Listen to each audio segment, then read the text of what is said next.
Bonjour à tous et bienvenue dans Play Livre. Cette semaine, avec moi, deux invités. L'un est journaliste, l'autre athlète de haut niveau, champion le jour, voleur la nuit. C'est un petit peu trop vite résumé, mais vous allez voir, l'histoire est incroyable et elle est racontée dans ce livre. Ne t'arrête pas de courir. Mathieu Palin et Toumani Coulibaly sont avec moi. Bonjour messieurs. Bonjour. Merci beaucoup d'avoir accepté mon invitation. Merci. Je suis ravie de vous avoir avec moi sur ce plateau. Mathieu Palin, vous êtes journaliste, vous avez grandi dans le sud de Paris, dans la même banlieue que Toumani Coulibaly. Vous connaissez très bien Toumani Coulibaly, vous avez même écrit un livre sur lui. Est-ce que vous pouvez nous le présenter en quelques mots ? Que je présente Toumani c'est difficile parce que Toumani, c'est un personnage complexe. Le livre, il fait presque 500 pages et je voulais dire ça parce que j'ai du mal, moi, à le résumer, en tout cas à le faire rentrer dans une case. Parce que c'est difficile de lui mettre une étiquette, mais c'est vrai que facilement on dit voyou la nuit, athlète le jour, parce qu'il a été champion de France du 400 mètres, membre de l'équipe de France, donc ça c'est des choses qui en imposent. C'est justement la personnalité extrêmement éclectique de Toumani qui m'a intéressé pour me dire en fait qui c'est ce mec, comment est-ce que... Parce que j'avais l'habitude d'aller en prison et je voyais des personnages qui étaient assez facilement résumables. Et pas lui. Et Toumani, non, il rentrait dans aucune case. Et Toumani Coulibaly, pour le grand public, au départ, c'est ce qu'on se disait, c'est un athlète de haut niveau, champion de France du 400 mètres, du 200 mètres, membre de l'équipe de France, j'en oublie, c'est obligé. Mais c'est quelqu'un qui est connu pour ses prouesses sportives. Et ça, c'est ton histoire au départ, mais c'est pas la seule. Votre histoire à tous les deux, la façon dont vous rencontrez, c'est assez incongru. Mathieu, tu tombes sur un article de journal. Ouais, un article du Parisien, en l'occurrence, que je cherchais pas. En fait, j'étais, comme ça arrive, dans un café, et je tournais les pages comme ça, machinalement. Et je suis tombé sur cet article qui parlait de Toumani, et c'était un article qui était publié juste avant son incarcération, donc il est rentré en prison à Fresnes. Et qu'est-ce qu'il disait, cet article ? Et c'était un article qui se moquait un peu de lui, parce que à l'audience, il s'était adressé, au lieu de s'adresser au juge, il s'était adressé aux journalistes en disant « S'il vous plaît, je sais que vous faites votre métier, mais mon fils aîné a appris à lire et je sais que ça va lui faire du mal, donc faites attention à ce que vous écrivez. » Et cette naïveté, entre guillemets, dans ses propos, ça m'a touché. Et j'ai fait un truc que je fais jamais, c'est-à-dire que j'ai ouvert mon ordinateur et j'ai tapé une lettre qui disait qu'on ne se connaissait pas, donc j'allais le vouvoyer, mais qu'on avait le même âge, qu'on avait grandi au même endroit. Et peut-être pour ces seules raisons-là, j'avais l'impression que moi, en tant que journaliste, j'étais plus à même de le comprendre que qu'un autre journaliste. Et puis ça en restait là. Je pense que je disais tenez bon, parce que je savais qu'il rentrait en prison pour plusieurs années. Alors justement, Toumani, à ce moment-là, dans ta vie, qu'est-ce qui se passe ? Alors moi, qu'est-ce qui se passe, c'est que je suis dans une période assez difficile. C'est que ça faisait à peu près, quand j'ai reçu son courrier, presque 1 an que je suis incarcéré. Et pourtant, 1 an, c'est énorme. Mais pour moi, c'était très peu parce que je savais qu'il me restait encore pas mal d'années à purger. Et c'est vrai que concernant les journalistes, je ne vais plus rien entendre des journalistes. Ils t'ont démonté une fois que ça s'est... Démonté, oui, on peut dire démonté, mais légalement. Oui, c'est-à-dire, voilà, mais ils t'ont fait beaucoup de mal en faisant de toi, depuis l'idole, ils ont cassé totalement, la statue. Où ils m'ont fait mal, c'est surtout au moment où je m'adresse à eux et que je leur dis ce que je désire, qu'ils font leur boulot, et que je leur demande de faire attention à tout ce qu'ils vont écrire. C'est-à-dire rentrer dans les détails, parler de mes enfants. Et où je l'ai très très mal vécu, c'est qu'ils reprennent mes propos, mais ils reprennent mes propos pour les retranscrire sur le journal, qu'ils me demandent de ne plus écrire sur lui. Il a un enfant qui a appris à lire. Et d'un côté, je trouvais ça injuste. Bien sûr. Et à partir de là, en fait, quand je reçois le courrier de Mathieu, c'est que déjà, je reçois un courrier. Ça fait 1 an, presque plus d'1 an ou 1 an que je suis incarcéré. J'ai reçu aucun courrier. Les seuls courriers que j'avais, c'était ceux de mes enfants, qui me les retransmettaient directement au parloir. Et j'arrive en cellule, il y a un courrier, je l'ouvre, et je vois que c'est Mathieu, que je ne connais pas, il se décrit, journaliste. Et je ne sais pas pourquoi. Je ne sais pas pourquoi je ne le mets pas à la poubelle. Je le range. Je le range dans un classeur où j'ai un classeur où il y a tous mes jugements, mes dates de fin de peine. C'est des documents importants, mais que je n'ai pas envie de voir. Parce qu'on est en 2017, ma fin de peine était 2026, 2027, mais il reste encore des jugements. Donc son courrier, je le range. Et je mets 1 an à lui répondre. Et c'est vrai qu'on se demande pourquoi 1 an. C'est que, en tout cas, à cette période-là, je n'étais pas prêt à répondre et il me fallait du temps. Et il m'a fallu presque 1 an, ce temps-là, pour lui répondre. À cette époque-là, vous êtes incarcéré pour des faits de vol. Pour vous, à quel moment est survenu ce besoin du vol Alors, on le comprend ensuite en lisant, mais à la fois, au début, on peut croire que c'est une nécessité, puis après, on comprend que ça devient un jeu, que ça devient quelque chose dans lequel vous mettez beaucoup d'enjeux. Vous dites, j'ai plus d'adrénaline en volant qu'en courant un 400 mètres. Donc, il y a quelque chose qui se joue là de défi.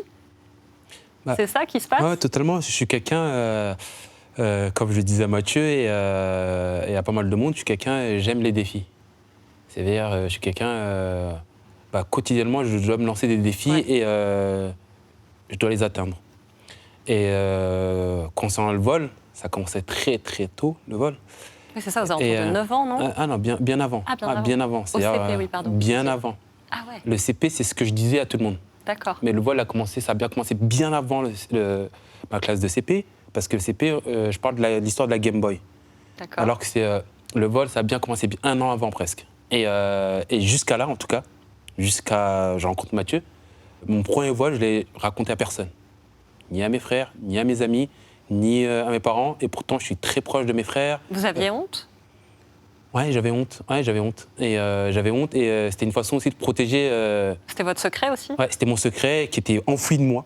Et que pour moi, jamais j'allais le révéler à quiconque. Malgré que j'ai vu des psys. On a essayé de comprendre, mais pourquoi.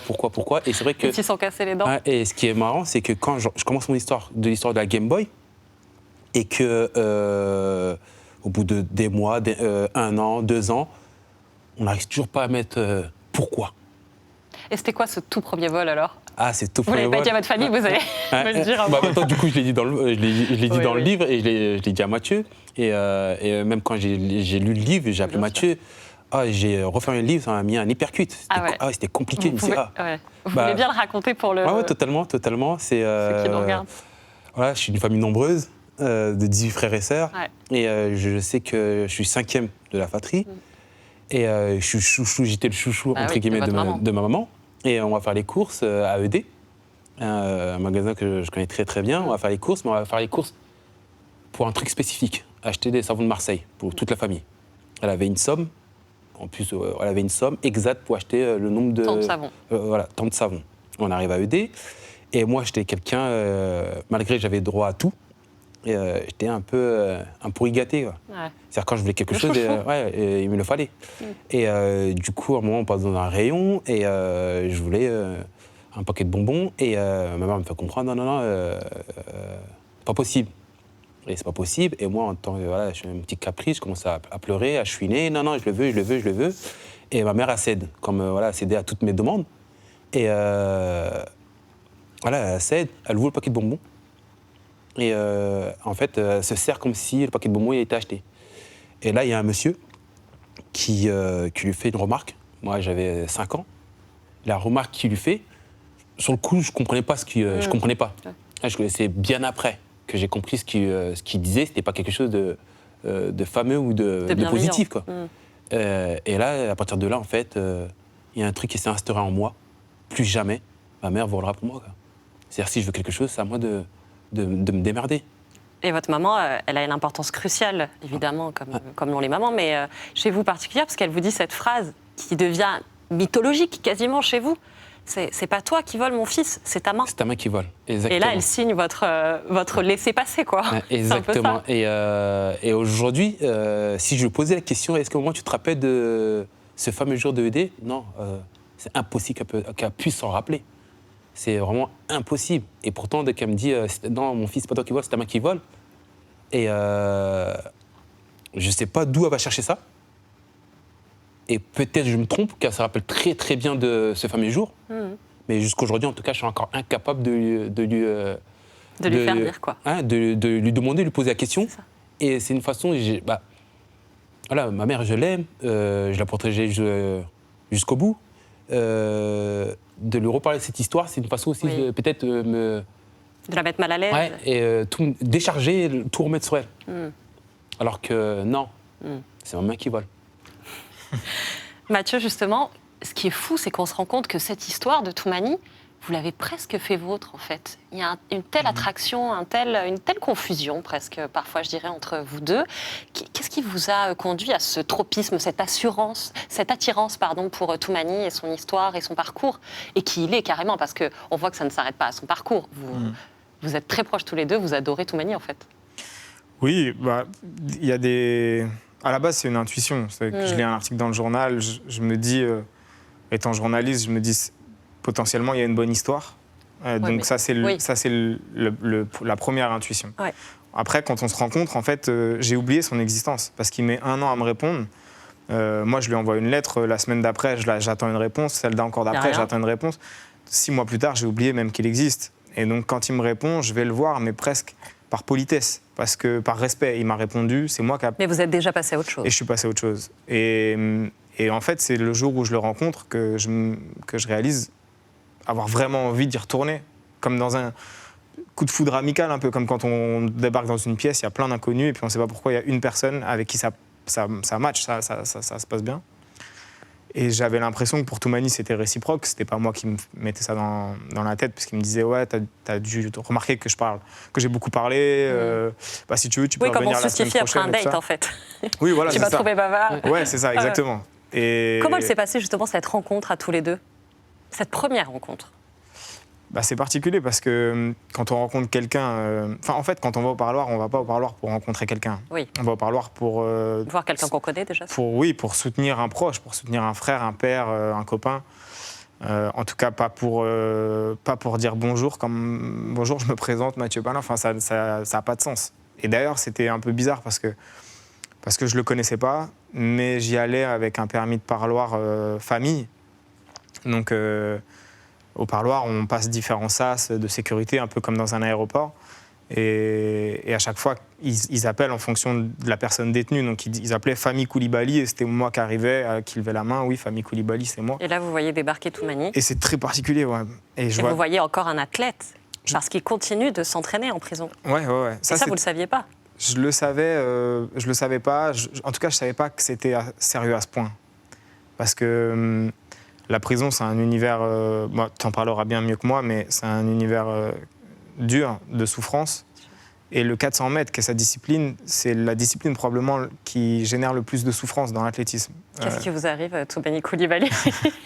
Vous avez une endurance particulière quand même. C'est encore... en tout cas, merci à ces petits démons qui ont dans ma tête l'objectif. C'était quand je rentre en prison, j'avais un objectif, je vais continuer à m'entraîner. Et pourtant, quand je rentre en prison, j'ai 2 genoux en vrac, j'ai point de suture, on me met à l'hôpital de Fresnes. Pourquoi? Parce que vous vous êtes blessé Parce que je m'étais fait opérer quelques semaines avant. Et en fait, mon dernier vol, je l'ai fait avec des points de suture, avec des béquilles. Et du coup, je me retrouve à Fresnes avec des points de suture mal refermés, et qu'il fallait tout réparer, tout ça. Et moi, dans ma tête, non, je continue à m'entraîner. Je m'entraîne, je ne vais pas le relâcher. Et la prison, comme il dit, c'est un milieu très, très dur. C'est soit tu l'as subi, soit tu purges ta peine. Et en prison, le jour où tu te ressens renfermé entre les 4 murs, là, il y a le voyant qui s'allume, danger, danger, danger. C'est-à-dire que tu commences à subir.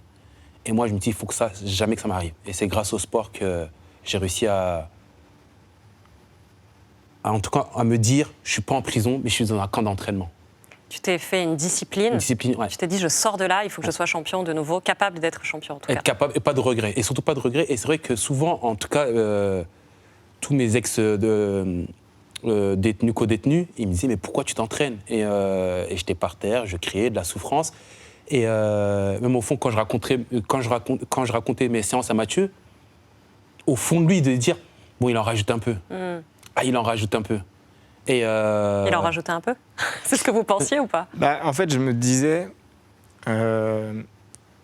tant qu'il est en prison, il est protégé parce que personne ne peut le voir.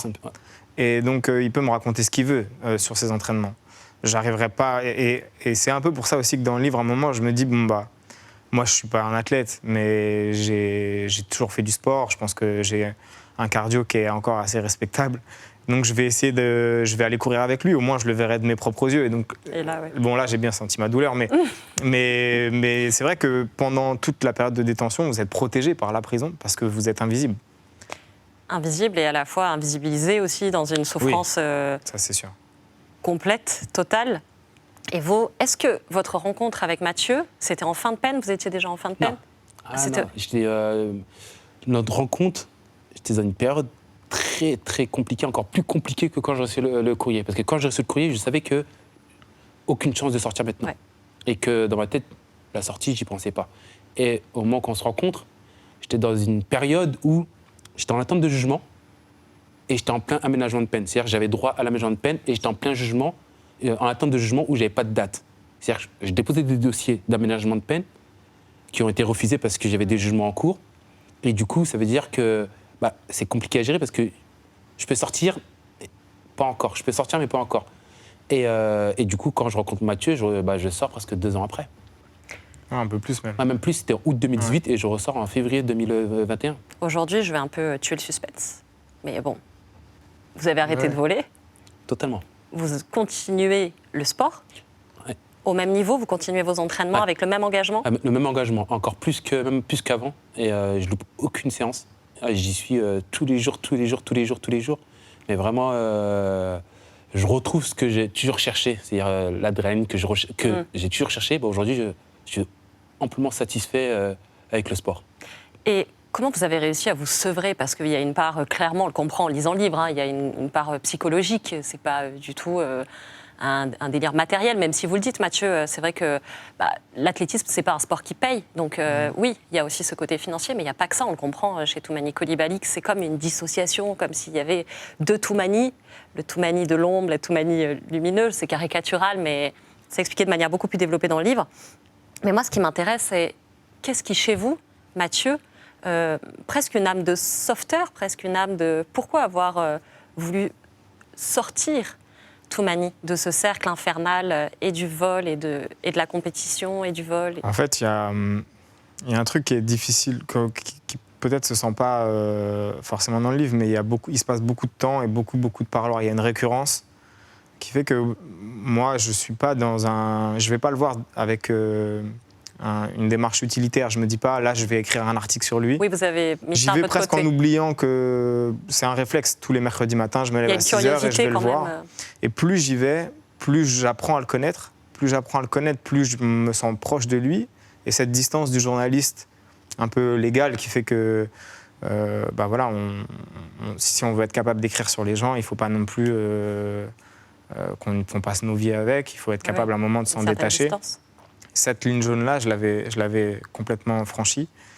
Et donc, je me retrouve presque à aller voir un ami toutes les semaines, et avec tout ce qui va avec l'amitié, c'est-à-dire de la peine quand je sens qu'il ne va pas bien, du stress quand je me dis j'espère qu'il ne va pas prendre trop cher à son procès. Voilà. Donc, il y a une relation qui évolue dans le temps, beaucoup évolué, parce que bien sûr. justement, ça dure plus de 2 ans, presque 3.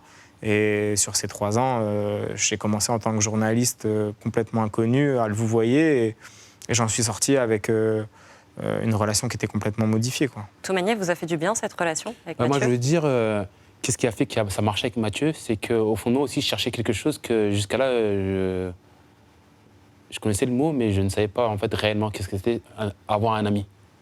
Comment ça se fait, selon vous? Parce que jusqu'avant Mathieu, je pensais avoir des amis, mais c'était des amis par intérêt, dans les 2 sens. C'était vraiment dans les 2 sens. C'est pas parce que c'est que eux ils cherchaient un intérêt chez moi, c'était vraiment dans les 2 sens. J'ai mis 1 an à répondre. Et qu'est-ce qui a marché avec Mathieu dès les premiers parloirs? Je me suis dit, je pense que maintenant, je commence à comprendre qu'est-ce que c'est avoir un ami. C'est quoi alors? Il y a un échange, surtout, on peut se parler de tout. Parce qu'en fait, il ne venait pas qu'au parloir que pour m'écouter. Je commençais à le connaître, je commençais à connaître sa vie. Il se livrait, je me livrais. Il n'était pas là, ah ouais, c'est loin, t'as fait une peine. Oui. En fait, il n'était pas là en tant que à me mentir. Ça veut dire où tous les jours, oh c'est très loin, je suis désolé, t'as pris beaucoup au jugement. Oui, c'était une relation franche. Voilà, franche, voilà. Il savait, franche, et c'est ça qui a fait que ça marche, réellement marché. Et ça a mis du temps. En plus, ça ne s'est pas fait du jour au lendemain.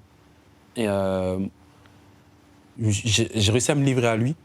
Et surtout, commençant par rapport à l'histoire avec ma mère. Et j'ai mis presque des mois avant de lui dire. Et je me suis rendu compte qu'est-ce que c'était un ami. C'était ça. En fait, il n'y a pas besoin de s'appeler tous les jours ou de se vanter. J'ai ça, j'ai pas ça. Qu'est-ce que ça a changé pour vous, ce livre, Toumani? Aujourd'hui, qu'est-ce que ça a changé pour moi aujourd'hui? Est-ce qu'avec ce livre, vous avez mis une partie de votre côté? Est-ce que ça vous aide à... Ça m'aide aussi à... En tout cas, aujourd'hui, c'est trop tôt parce que ça fait 1 an que je suis, entre guillemets, bientôt 1 an que je suis à l'extérieur. Et pour moi, je sais qu'1 an, c'est pas beaucoup par rapport à ce que j'ai purgé. En tout cas, ce livre, c'est une façon aussi de tamponner, de dire mon passé reste mon passé.